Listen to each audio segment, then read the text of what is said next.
Hi guys, welcome back to my channel, and today we're going to talk about a media war happening between two most powerful business tycoons in India, the Adanis and the Ambanis. If you have heard about the Indian media news outlets, you are definitely heard about NDTV, the New Delhi Television Network.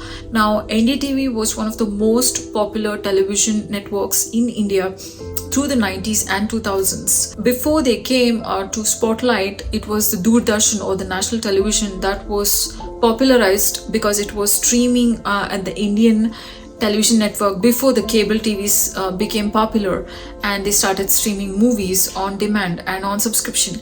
The NDTV news was popular because for the first time it started telecasting world news on the Indian television network, and they became so popular that they started hiring several powerful people from the political scene and from the media scene into their network, and they became very prominent in influencing political opinions as well. So NDTV, within the first 10 years of them coming into the spotlight, they became a company with a lot of interest from many powerful people in India, and they became a company whose share was wanted to be acquired by a lot of powerful business people in India.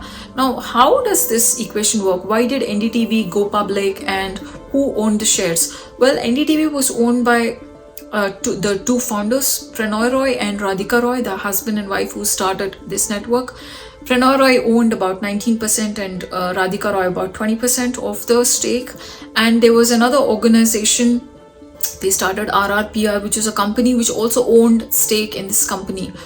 But what happened was, because of the recession and the bubble in 2008, the media company suffered losses, and the owners of the company decided to buy back some shares. And because of this, they went into a lot of debt because the economic scene did not recover as expected or as predicted.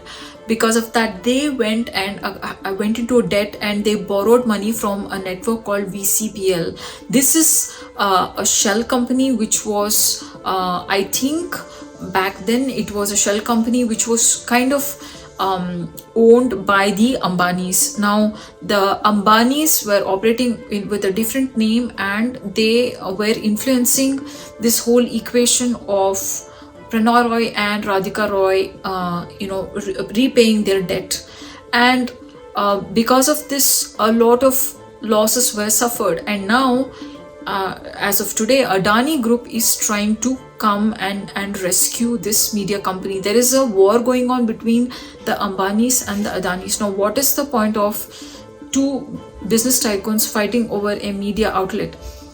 It seems in India, the media has become so powerful that it is able to influence the political opinion of the general public. Since India is a democratic nation, the general public and the political leaders have pretty much all the power to shape the policies in the country, and these policies include the economic policies as well. Even though NDTV is not pro current government, they don't align with the policies of the current government, Adanis still want to show their power and compete with Ambanis by trying to acquire NDTV, and this war is going on.